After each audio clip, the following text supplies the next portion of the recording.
Madden gamers have the freedom to run the exact same play as many times as they want, but in the NFL, it ain't that easy. For individual players, when you make one highlight reel play, it's pretty difficult to repeat it, but somehow several NFL stars have managed to pull off a carbon copy of their very own special play. Here are 10 examples of carbon copy plays made by the same NFL player. Number 10, Demaryius Thomas, the screen catch plus marathon run for 6. During their 4 seasons together with the Denver Broncos, Peyton Manning and Demaryius Thomas were one of the NFL's most explosive quarterback-receiver duos. Thomas crossed the 90-catch and 1,000-yard receiving marks every year with Manning at the helm. Denver reached 2 Super Bowls with these two winning it all in the 2015 season. One of Manning's favorite plays was the wide receiver screen to Thomas. They executed it to perfection in Week 1 of the 2012 season, which marked Manning's first game as a Bronco. Pretty basic play to Demaryius Thomas. Yeah. What is going on here? No, they caught Dick LeBeau slipping. That's what they did. Well, if it worked once, why not try it again? The Broncos ran the exact same play in their Week 1 2013 season opener against the Baltimore Ravens. Again, Thomas took the screen pass to the house. Has been in this business as long as he has. I learned my lesson. Do you think Peyton got a little help tonight from his wide receivers? Look at that little bubble screen. It was one of 7 touchdown passes Manning threw that night, tying a single-game record. The Ravens obviously didn't catch this play on the previous year's game film. They may be arch rivals with the Steelers, but the two AFC North clubs had one thing in common back then: an inability to stop the Manning to Thomas screenplay. Number 9, Troy Polamalu leaps over the pile. Few NFLers have the perfect timing and instincts that former Pittsburgh Steelers safety Troy Polamalu displayed during his Hall of Fame career. Troy was a master of reading the play and reacting to it quickly. Then Baltimore Ravens rookie quarterback Joe Flacco learned this the hard way during the 2008 AFC Championship game. Late in the first quarter, Flacco attempted a quarterback sneak on 4th and 1, but Troy quickly jumped over the offensive line and thwarted Flacco. Turnover on downs, Steelers ball. Slide to the left. Here's the sneak. Flacco, second. Well, if it was any consolation for Flacco, he wasn't the only QB that was a victim of Troy's Superman-like antics. Tennessee Titans quarterback Kerry Collins also got caught by Troy late in the 4th quarter of the team's Week 2 2010 home game against the Steelers. Clearly, the Ravens and Titans didn't get the memo on needing to block Troy, at least on quarterback sneaks. He's on the heels. Look at him. On the positive side, it was plays like this that made Troy a worldwide safety in the Steel City. No wonder the Steelers won 2 Super Bowls with him. Number 8, J.J. Watt's 2 pick sixes. Houston Texans superstar defensive end J.J. Watt is a first-ballot Hall of Famer. He will go down as one of the all-time great pass rushers. As dominant as Watt is, however, his job description doesn't usually consist of interceptions returned for touchdowns. It's very rare for defensive linemen to get interceptions, let alone pick sixes. Because they're not the fastest guys on the field, it's pretty easy to chase them down if they pick off the football. But Watt is a freak of nature in his own class. When the guy gets the ball, be it an interception or a fumble recovery, there's simply no stopping him. Ask E.J. Manuel and the Buffalo Bills, who had no answer for Watt when he picked off this pass and took it to the house for 6. And 2 picks. 3rd quarter, E.J. Watt's going to go to the house. 79-yard interception return. Not to worry, JJ, if you thought that was fun, well, you got another chance to do it again 6 years later. Watt did the same thing to Matthew Stafford and the Detroit Lions in their 2020 Thanksgiving Day game at Ford Field. Against Carolina, they put up 7. Oh, it's J.J. who pulls it down and takes it home. The nice part for Watt is that he didn't have to do as much running on that second one. He probably appreciated that. Number 7, Emmitt Smith, 4th and 1 stuff ×2. Hall of Fame running back Emmitt Smith is the all-time leader in both rushing yards and rushing touchdowns. So anytime the Dallas Cowboys faced a 4th and 1 situation, the call was easy: feed Emmitt Smith. 1 yard was nothing for him. Well, okay, maybe it was asking for a little too much during the Cowboys' Week 15 1995 road game against the Philadelphia Eagles. The game was tied 17 apiece with 2 minutes to go. The Cowboys faced a 4th and 1 situation at their own 29, and Barry Switzer instructed his team to go for it. They handed the ball off to Smith, who was stuffed short of the first down. When Smith gets the carry, he doesn't make it. No, that's a bad call. You can't do that. But Dallas received a very lucky break. The official said the 2-minute warning arrived before the play, so it was nullified. Dallas got a second chance to convert on the 4th and 1, but it was the exact same play and the exact same result. Harold Johnston in front of him. didn't get it again. Get it again. That's unbelievable.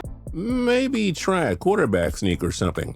The Eagles read it perfectly on both occasions, and they ended up taking advantage of the short field as Gary Anderson kicked the go-ahead field goal with just over a minute remaining. The Eagles' defense held down the fort from there, capping off a thrilling 27-17 victory. Number 6, Cam Chancellor over the line of scrimmage. Chancellor was a member of the Seattle Seahawks' fierce secondary known as the Legion of Boom.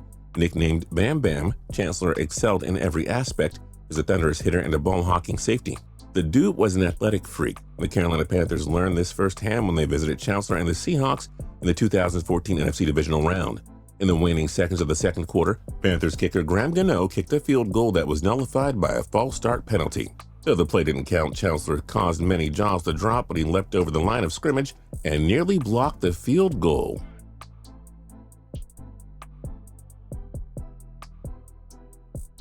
The Panthers had to attempt the kick again. The second time it was blocked by Chancellor, who leapt over the line of scrimmage again.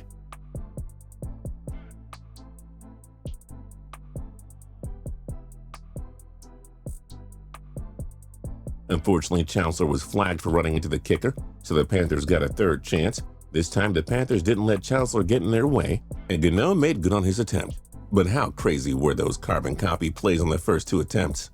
The Seahawks cruised to a 31-17 victory over the Panthers, which included a Chancellor pick six to close out the game. Number 5, Julian Edelman, the college quarterback. Edelman was a quarterback at Kent State, but the New England Patriots selected him as a wide receiver in the 7th round of the 2009 draft. Edelman was also used as a special teams returner and occasionally as a defensive back early in his career. In 2013, he emerged as Tom Brady's go-to wide receiver, a mantle he would carry up until the latter's final year in New England. But of course, Bill Belichick and Josh McDaniels didn't forget about Edelman's passing background.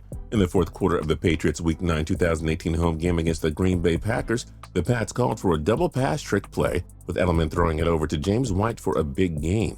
To throw it, he's looking to throw it, and he's going to throw it back to White, and White is inside the 20. That would set up the game-winning touchdown for White, and 10 months later, the Patriots called the exact same play in their season opener against the Pittsburgh Steelers, Brady to Edelman to White. Edelman behind the line of scrimmage, he can throw. He was a quarterback in high school, and he does throw it back to James White, and White with a big game. As if stopping the Brady to Edelman connection wasn't difficult enough. That play was so nice, I guess they had to use it twice. Number 4, Odell Beckham Jr.'s one-handed catches. Love him or hate him, Pro Bowl wide receiver Odell Beckham Jr. sure is one of the best when it comes to showmanship. We're not saying he's Jerry Rice or Calvin Johnson good, but this man is no stranger to the highlight reel. Beckham made perhaps the greatest catch in NFL history during the New York Giants' Week 12 2014 home game against the Dallas Cowboys. You know which one we're talking about. There's a flag. Stepped out either. That may be the greatest catch I've ever seen. Well, OBJ somehow and some way did a virtually perfect impersonation of that one-handed catch a year later in the Giants' Week 4 road game against the Buffalo Bills. The only problem? He made the catch out of bounds. Manning fires downfield looking for Beckham. You have got to be kidding. Okay, so the second one didn't count. Still, it's absolutely incredible that the same receiver could make the exact same improbable catch within a year. We had to include this on our list even if only one of them held up as a reception. Number 3, Russell Wilson, flea flicker perfection. Seahawks superstar Russell Wilson is dangerous in so many ways. His pinpoint accuracy, grade A deep ball, and ability to beat you with his legs make him one of the most prolific quarterbacks in the NFL. Having to game plan for Wilson as a passer and a runner is difficult enough, but stopping a Wilson flea flicker? The Panthers tried and failed in their Week 6 2015 meeting at CenturyLink Field. The toss, Marshawn Lynch back to Russell Wilson, and he throws it up top. 4 years later, Pete Carroll and the Seahawks dialed up the exact same play. This time it took place at Lincoln Financial Field in Week 12 of the 2019 season against the Philadelphia Eagles. A tight end. Little trickery here. Wilson gets it back, looking, airing it deep, going for it all, and he's got it! Flea flickers are cool enough when they work once, but when you can pull it off twice in the exact same fashion, that, my friends, is a sight to behold. Number 2, Richard Sherman's tip drill interception. Little did anybody know that in Week 15 of the 2013 season, Seahawks cornerback Richard Sherman provided some foreshadowing for his career-defining play. The Seahawks were blowing out the Giants 23-0 in their game at MetLife Stadium. The victory was in the bag, and Seattle was really just trying to complete the shutout. Late in the fourth quarter, Eli Manning attempted a deep pass in the red zone, but Sherman managed to jump up and swat the ball away, which landed in the arms of teammate Earl Thomas for the interception. Manning going for the corner against Sherman. Thomas. And watch Earl Thomas. When you hustle, good things happen. Look at the... Hey 49ers fans, doesn't that play look familiar? Because it would happen just a few weeks later at a much more pivotal moment. You know what we're talking about. In the waning seconds of the 2013 NFC Championship game, Colin Kaepernick attempted a game-winning touchdown pass to Michael Crabtree. But of course, Sherman was there to knock it away, and his teammate, this time Malcolm Smith, was there to catch the deflection. Kaepernick, end zone, Crabtree, broken up. Sherman, who played for Jim Harbaugh at Stanford. It's nice to have a teammate like Richard Sherman who you can always count on for a good tip. Number 1, Calvin Johnson, touchdowns and triple coverage. It's very rare for a wide receiver to face triple coverage. I mean, the best of the best might get frequent double teams, but triple coverage is rarely seen. But former Detroit Lions wide receiver Calvin Johnson often required 3 bodies to cover him. He could easily beat a single or even double coverage with his speed, size, and hands, and sometimes triple coverage wasn't even enough to stop him. The Cowboys thought triple coverage was genius when they tried it on Megatron in their Week 4 2011 showdown. Spoiler alert, it was still too easy for Johnson. Lays it up for Calvin Johnson. Go to this guy up high where a 6'5" receiver can go. Surely a touchdown in triple coverage was a once-in-a-lifetime thing, right? I mean, who would allow Megatron to make such a play like that again?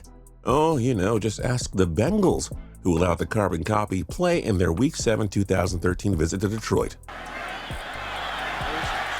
Stafford, who took a hit, firing for the outside. Only Megatron, folks. Nothing more to see here. Just 2 ridiculously identical catches in triple coverage. It's moments like these that made Megatron a one-of-a-kind receiver. What other NFL players performed a carbon copy of their own play? Join us in the comment section below. If you're new here and you haven't subscribed yet, now's a great time to do that by hitting that subscribe button down there. If you liked the video, then hit the like button. We'd really appreciate it. And until next time, tune in to TPS every single day for more cool videos. We'll see you.